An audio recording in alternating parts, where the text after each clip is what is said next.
Good morning, guys. I'm sending you a message from the basement dungeon office of quarantine. Miss having Bible study, miss having time with you guys, but had some thoughts this morning that I just wanted to share. And I thought video would be a good way to do it because we're not getting a chance to connect. So I thought I'd share it. I was reading this morning in the book of Mark the story of the Last Supper. And Jesus sent, is what it says, is that Jesus sent two of his disciples ahead of him to find this home. You'll go to this house, you'll see someone carrying, jugs of water. Talk to them and say the master wants to know where the room is. He'll lead you to this upper level where a room is already set up. And that's where we'll have the Last Supper. And obviously the Last Supper is a paramount and central piece of our faith narrative. It's essential, right? To partaking of Christ's righteousness, we have to partake of the body and blood of Jesus. So the Last Supper is essential, right?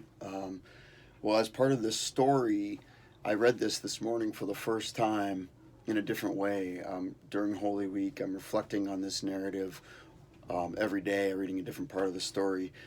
I actually was amazed by what I saw with the person who had prepared this upper room. That we always think about the disciples, we always think about Jesus, we always think about what happened on that side of the transaction. But before that, in order for that to happen, there had to be a guy who set up the room.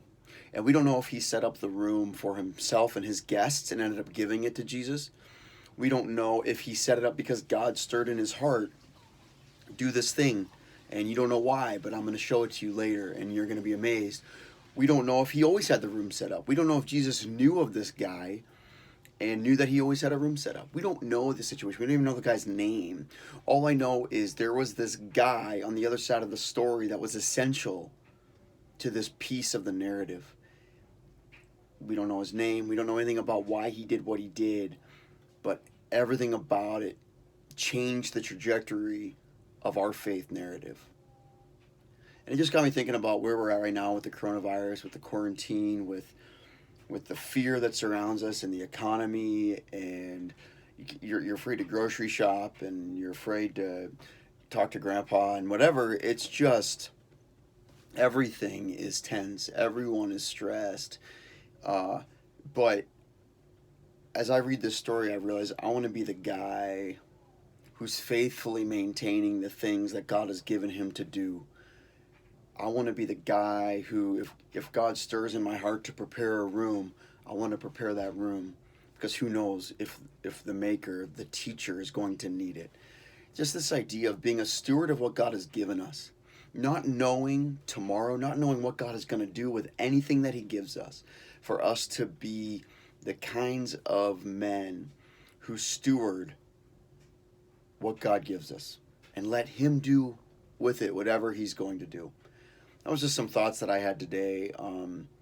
And like I said, I sent a video just because I'm like, it's good to connect. And if you guys have the same thought of sending a video over, I think it'd be great. But those are some thoughts that I had today leading up to Easter. Happy Easter to you guys. I miss connecting over at Caribou and look forward to our next time together. But until then, let's be stewards of what God put in front of us, whether that's a room to prepare for someone to eat dinner, or that's a phone call we need to make, whether that is sending a check to someone who is bleeding money right now, whether that is just an encouragement, whatever it is.